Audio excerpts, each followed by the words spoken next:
far as last night, that was something else last night. Like something other than a pro football game. Like, in a way, I want to call it a real barn burner. In that watching it made me want to burn down a barn. It made me want to burn down my own house. Burning. It made me want to set myself on fire. It was literally the worst football game I have ever seen. And just when we thought it was over, of course, it wasn't over. The overtime was not what I would normally term free football. In fact, it was the most expensive football ever. It cost me my damn sanity. Seriously, the hell did we all just watch? The hell is going on with Russell Wilson? This dude has gone from a franchise QB to a future Colts QB in 5 weeks. He's gone from let Russ finally cook to Russ burns down the damn house in like a month. If you thought Jared Goff outplaying Matthew Stafford this season so far was crazy, how about Geno Smith being a top 5 QB and Russell Wilson setting the entire sport back 50 years? Geno and Russ don't even look like they're playing the same game right now. They don't even look like they're playing the same sport right now. Now, I'm not looking to pile on Russ. I just have to pile on Russ. I mean, we are talking about a dude who forced his way out of Seattle, forced his way away from that gum-murdering speed talker, and then signed a contract worth $245 million. You see, there is an expectation attached to that. And that expectation is you are not to be serial ass. Serial ass? You think that's over the top? Check out this stat. Russ was 2 of 15 with 2 INTs on throws of 10 or more yards last night. I guess that's what $250 million gets you these days. And the 2 INTs weren't just brutal, but they're as ugly as any you're ever going to see. Chad Henne cannot believe how hideous those picks were. And they completely effed up the entire game. I mean, who doesn't love seeing a $250 million quarterback chucking up arm punts in the fourth quarter? I mean, you want to talk about out-arming the coverage. It's exactly what that guy did. Straight up hideous. But then again, nothing compared to the second pick when the game was effectively over. You got 2 minutes left. The Colts had burned all their timeouts. All you have to do is run it, kick it, go up 6, get us paid, end the game, and then it's done. Then it's over. A 6-point lead. A 6-point lead last night may as well have been a 600-point lead. Nobody was scoring a touchdown in that crap fest. Not even if lives depended on it. If the fate of the entire universe depended on one of these clown show offenses getting into the end zone, then none of us would be here this morning. It was never going to happen. I mean, what are we even doing here? What are we doing here? What are we doing here? What are we doing here? What am I here for? What am I here for? What are we doing here? That has to be, what are we doing here? What am I doing? Hey, Russ, what are we doing here? What are we doing? What the hell are we doing here, Russ? What are we doing here? What are we doing here, Russ? What are we doing? Answer me. What are we doing here, Russ? What am I doing here? What am I doing here? What am I here for? What am I here for? What are we doing? You know what I'm here for? I'll tell you what I'm here for. One of the single dumbest passes I've ever seen. This entire game has to be one of the single dumbest games I've ever seen. What are we doing here? What am I even here for? What am I here for? Yeah, and you know what? Don't even take it from me. Take it from the people who were there. Everybody in the world was thinking the exact same thing when this pitiful slop fest went to overtime. And that very thing that every last person watching was thinking was, no! The mass exodus of Bronco fans before overtime. Overtime would suggest the game was still tied. It was not over. It was not done. Bronco fans were leaving in mass exodus before the overtime even started. That tells you everything you need to know about this game. Like, it's one thing for Dodger fan to arrive early, or I should say late, then leave early. Another thing for Bronco fan to chant out the game clock. That was hilarious. They were leaving before overtime even started. Like, I've never seen anything like that in the NFL, especially from great fans, great diehard fans like the ones you have in Denver. That's how pissed they were. That's how angry they were, and understandably so. These fans got free primetime football, and they're like, nah, you can have it. We're good. You can keep it. In fact, not only do I not want your free primetime football, I want my damn money back. Where do I go to get my refund? In fact, a refund's not enough.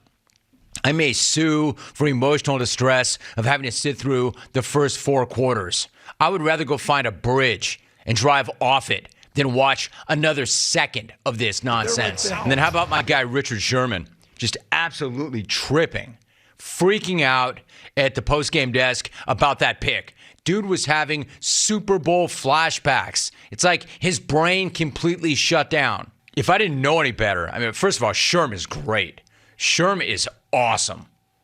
I love this guy. I always love this guy, and I love this guy more now than I loved him before. But if I didn't know any better, it seems like he might even have an issue with Russ. Run the dang ball, man. The only good thing the Denver offense did last night was not go for the tie at the end of OT. Of course, they jacked that up completely too.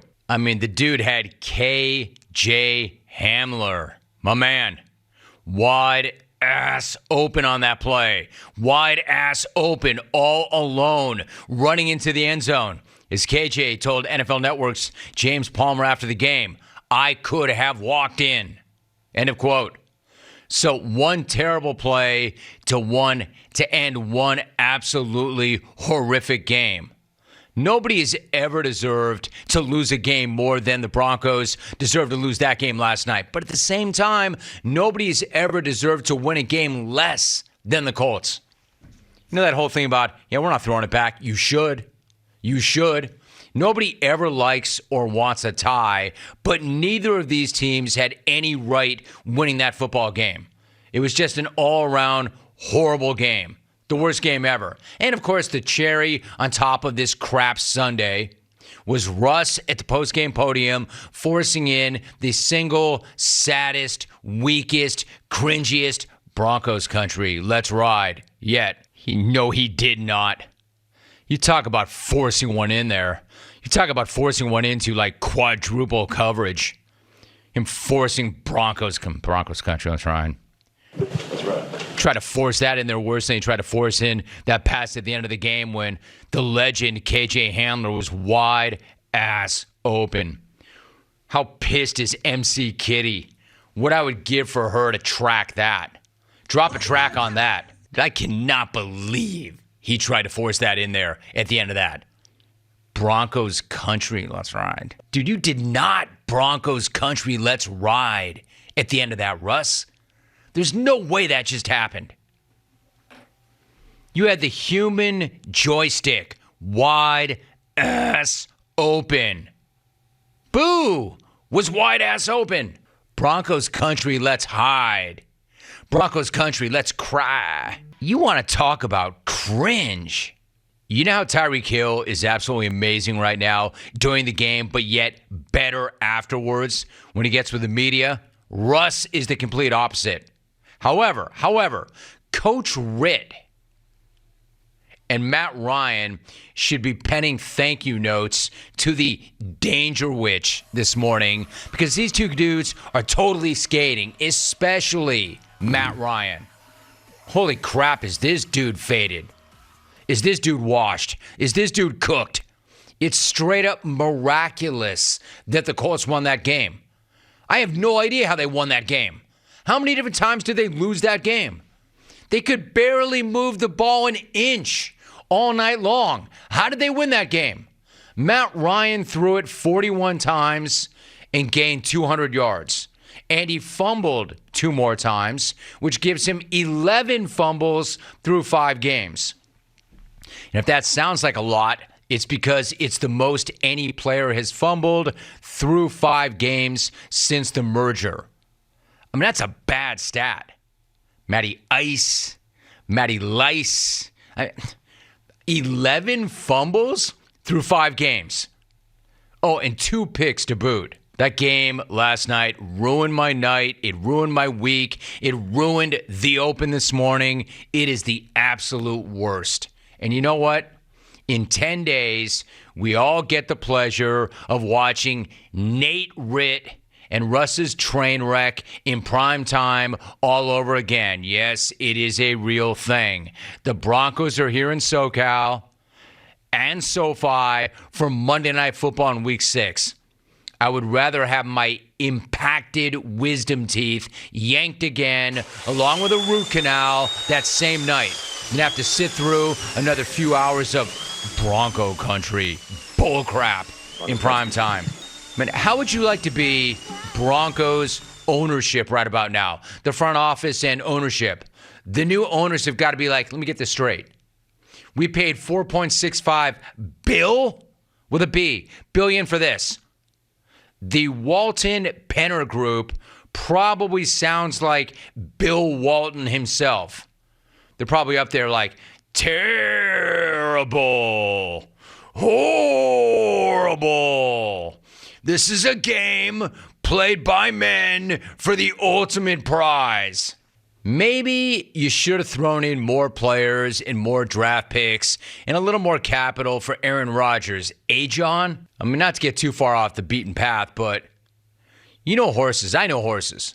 They can get pretty enraged, especially thoroughbreds. I've been around some thoroughbreds that are really sweet, and I've been around some thoroughbreds that are mean as hell. And when they're pissed, they can start bucking and biting, and the horse kick can kill. I've never been kicked by a horse, but I've seen horses kick other horses. I've seen dudes get kicked by horses. It's tough. And I know these things because I'm in that business. The kicking force is estimated to be at about 2,000 PSI. I used to hang around Shared Belief, man. That was a mean little dude. Badass horse, coolest horse ever. But we're talking about an average speed when they get to bucking of 200 miles per hour in one of the hooves. My point is, I hope that John did not make his way down the elevator, gallop across the field, and over to the home locker room, because when you get a head of steam like that and John starts a bucking, no one is safe. Man, that was some kind of crappy game. It put me in a bad mood. I know you come to me for me to lift you up and make you feel better. I can't. Who was there last night to lift me up and make me feel better? Nobody. Not the Broncos. Not the Colts.